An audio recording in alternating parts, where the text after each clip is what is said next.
नमस्कार साथियों, कैसे हो आप सभी। छत्रसाल एकेडमी में आप सभी का स्वागत है। साथियों, आज के इस वीडियो में हम लोग रेलवे में पूछे गए जीके के टॉप 30 क्वेश्चंस देखने वाले हैं। साथियों, ये इंपॉर्टेंट क्वेश्चन है, इसलिए वीडियो को कंप्लीट एंड तक जरूर देखिएगा। साथियों, यदि आपको किसी भी प्रश्न का जवाब पहले से पता है तो उसका जवाब आप लोग कमेंट बॉक्स में जरूर बताइएगा। पहला क्वेश्चन देखते हैं। पहला क्वेश्चन दिया गया है, कोई विधेयक धन विधेयक है या नहीं, इसका निर्णय कौन करता है। साथियों, कोई विधेयक धन विधेयक है या नहीं, इसका निर्णय लोकसभा अध्यक्ष करता है। डी राइट आंसर हो जाएगा। अगला प्रश्न देखते हैं। दिया गया है, भारतीय संविधान के अनुच्छेद 112 के तहत तैयार वार्षिक वित्तीय विवरण को क्या कहा जाता है।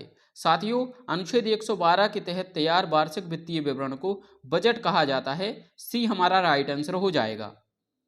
अगला प्रश्न है, भारत में राष्ट्रीय जलमार्ग 1 के अनुसार इलाहाबाद हल्दिया मार्ग की लंबाई कितनी है। साथियों, भारत में राष्ट्रीय जलमार्ग 1 के अनुसार इलाहाबाद और हल्दिया मार्ग की लंबाई 1620 किलोमीटर है। डी हमारा राइट आंसर हो जाएगा। अगला प्रश्न देखते हैं। दिया गया है, national stock exchange of India, जिसे हम लोग एनएसई कहते हैं, इसका मुख्य कार्यालय किस शहर में स्थित है। साथियों, एनएसई का मुख्यालय मुंबई में स्थित है, तो बी हमारा राइट आंसर हो जाएगा। और सेबी का मुख्यालय कहाँ है, तो साथियों सेबी का मुख्यालय भी मुंबई में स्थित है, ये आपको याद रखना है।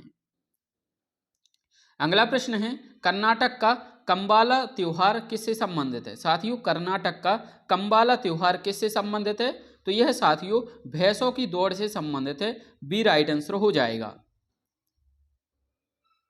आगे देखते हैं। अगला प्रश्न है, इनमें से किस वर्ष में ए आर रहमान ने 2 ऑस्कर पुरस्कार जीते थे। साथियों, ए आर रहमान ने 2 ऑस्कर किस वर्ष में जीते थे, तो 2009 में जीते थे। डी राइट आंसर हो जाएगा। और साथियों, किसके लिए जीता था, स्लम डॉग मिलेनियर के लिए जीता था ऑस्कर, ये आपको याद रखना है। अगला देखते हैं। दिया गया है, पूर्वी तट का सबसे पुराना कृत्रिम बंदरगाह कौन सा है। साथियों, पूर्वी तट का सबसे पुराना कृत्रिम बंदरगाह, ये आपको याद रखना है, चेन्नई बंदरगाह है। ए राइट आंसर हो जाएगा। अगला देखते हैं। अगला प्रश्न है, भारतीय संविधान के किस संशोधन द्वारा संपत्ति के अधिकार को मौलिक अधिकारों की सूची से हटा दिया गया है। साथियों, ऑप्शन में देखिए 42वां, 46वां, 48वां या फिर 44वां संविधान संशोधन। साथियों, संपत्ति के अधिकार को मौलिक अधिकार की सूची से 44वें संविधान संशोधन 1978 के द्वारा हटाया गया था, तो डी हमारा राइट आंसर हो जाएगा। अगला प्रश्न है, भारत के माननीय पूर्व राष्ट्रपति रामनाथ कोविंद किस राज्य से संबंध रखते हैं। साथियों, रामनाथ कोविंद उत्तर प्रदेश से संबंध रखते हैं। बी हमारा राइट आंसर हो जाएगा। अगला प्रश्न है, एकला चलो रे गीत किसने लिखा था। साथियों, एकला चलो रे गीत किसने लिखा था, रविंद्रनाथ टैगोर, ईश्वर चंद्र विद्यासागर, अरविंद घोष या फिर बीसी चटर्जी। साथियों, एकला चलो रे गीत यह रविंद्रनाथ टैगोर जी के द्वारा लिखा गया था। ए हमारा राइट आंसर हो जाएगा। अगला प्रश्न है, मई 1998 में पोखरण में भारत द्वारा कितने नियंत्रित नाभिकीय विस्फोट किए थे। साथियों, 1998 में पोखरण में भारत द्वारा 5 नियंत्रित नाभिकीय विस्फोट किए गए थे। सी राइट आंसर हो जाएगा। भारत का पहला परमाणु परीक्षण कब किया गया था, तो यह 1974 में किया गया था और दूसरा 1998 में किया था, यह आपको याद रखना है। अगला प्रश्न है साथियों, निम्नलिखित में से किस शहर को the queen of the Arabian sea के नाम से जाना जाता है। ऑप्शन में दिया है पोर्ट ब्लेयर, मुंबई, विशाखापट्टनम या फिर कोच्चि। साथियों, the queen of the Arabian sea Kochi को कहा जाता है। डी राइट आंसर हो जाएगा। अगला प्रश्न दिया गया है, डेनमार्क की संसद का नाम क्या है। साथियों, डेनमार्क की संसद का नाम क्या है, तो इसका राइट आंसर हो जाएगा फोल्केटिंग। साथियों, डी राइट आंसर हो जाएगा फोल्केटिंग, यह डेनमार्क की संसद है। अगला प्रश्न है, पानीपत की पहली लड़ाई इब्राहिम लोदी और किसके बीच लड़ी गई थी। साथियों, पानीपत की पहली लड़ाई इब्राहिम लोदी और बाबर के द्वारा वर्ष 1526 में लड़ी गई थी, तो डी हमारा राइट आंसर हो जाएगा। अगला प्रश्न दिया गया है, ओलंपिक में व्यक्तिगत पदक जीतने वाले पहले भारतीय कौन थे। साथियों, ऑप्शन में दिया गया है मिल्खा सिंह, कर्णम मल्लेश्वरी, पीटी उषा या फिर केडी जादव। साथियों, ओलंपिक में व्यक्तिगत पदक जीतने वाले पहले भारतीय केडी जादव थे, तो डी राइट आंसर हो जाएगा। अगला प्रश्न देखते हैं। दिया गया है, एनटी रामाराव ने तेलुगु देशम पार्टी कब स्थापित की थी? साथियों, एनटी रामाराव ने तेलुगु देशम पार्टी कब स्थापित की थी? तो राइट आंसर हो जाएगा 29 मार्च 1982 में। बी हमारा राइट आंसर हो जाएगा। अगला दिया गया है, उस जीव का नाम क्या है जिसका हृदय 3 कक्षीय होता है? ऑप्शन में दिया गया है कबूतर, मछली, गिरगिट या फिर चीता। राइट आंसर हो जाएगा गिरगिट। गिरगिट का हृदय 3 कक्षीय होता है। सी राइट आंसर हो जाएगा। अगला प्रश्न है, कंबन ने रामायण किस भाषा में लिखी थी? ऑप्शन में देखा तेलुगु, मलयालम, कन्नड़ या फिर तमिल। साथियों, कंबन ने रामायण को तमिल भाषा में लिखा था, तो डी राइट आंसर हो जाएगा। अगला प्रश्न है, राज्यसभा के पहले सभापति कौन थे? साथियों, राज्यसभा के पहले सभापति कौन थे? ऑप्शन में देखा कृष्णमूर्ति राव, वायलेट आल्वा, गणेश वासुदेव या फिर डॉक्टर सर्वपल्ली राधाकृष्णन।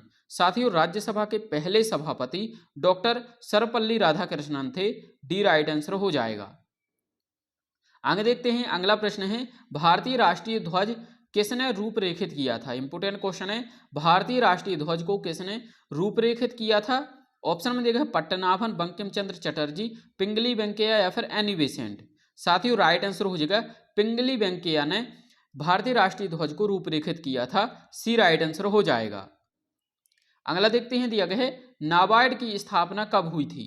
साथियों, नाबार्ड की स्थापना कब हुई थी? तो इसका राइट आंसर हो जाएगा 12 जुलाई 1982 को नाबार्ड की स्थापना हुई थी। डी हमारा राइट आंसर हो जाएगा। अगला देखते हैं, दिया गया है, रबर का सबसे बड़ा उत्पादक देश कौन सा है? साथियों, रबर का सबसे बड़ा उत्पादक देश कौन सा है? थाईलैंड, म्यांमार, मालदीव या फिर भारत। राइट आंसर हो जाएगा थाईलैंड। साथियों, थाईलैंड रबर का सबसे बड़ा उत्पादक देश है। ए हमारा राइट आंसर हो जाएगा। अगला देखते हैं, दिया गया है, काहिरा किस देश की राजधानी है? साथियों, काहिरा किस देश की राजधानी है? तो मिस्र, जर्मनी, डेनमार्क या फिर हंगरी। साथियों, राइट आंसर हो जाएगा मिस्र की राजधानी है काहिरा। ये आपको याद रखना है। ए राइट आंसर हो जाएगा। जर्मनी की राजधानी क्या है? तो बर्लिन जर्मनी की राजधानी है। डेनमार्क की राजधानी क्या है? तो डेनमार्क की राजधानी हो जाएगा कोपेनहेगन। क्या है? कोपेनहेगन है। और साथियों, हंगरी की राजधानी क्या है? तो बुडापेस्ट है। ये आपको याद रखना है। ये तीनों राजधानी, चारों राजधानी याद रखनी है।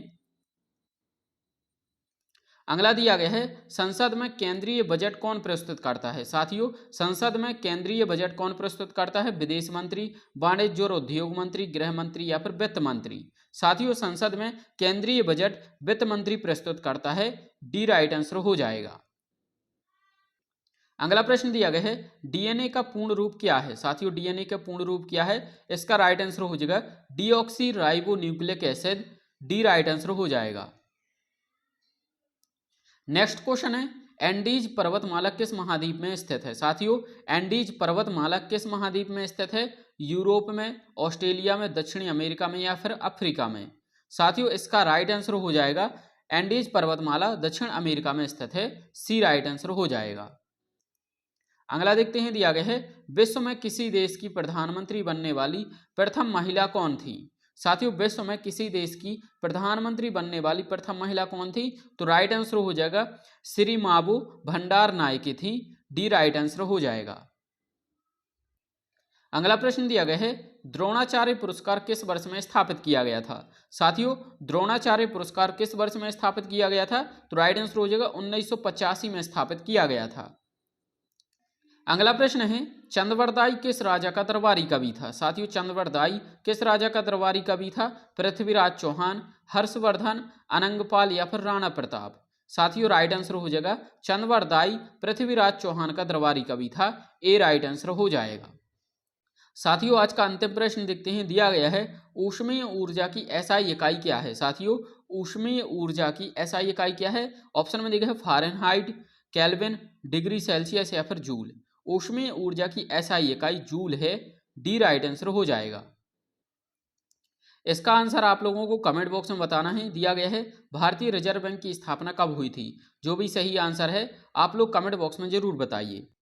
साथियों, वीडियो को लाइक करना बिल्कुल ना भूलें, और यदि आप लोग चैनल पर नए हैं तो चैनल को सब्सक्राइब जरूर कर लें। मिलते हैं नेक्स्ट वीडियो में। Thank you for watching.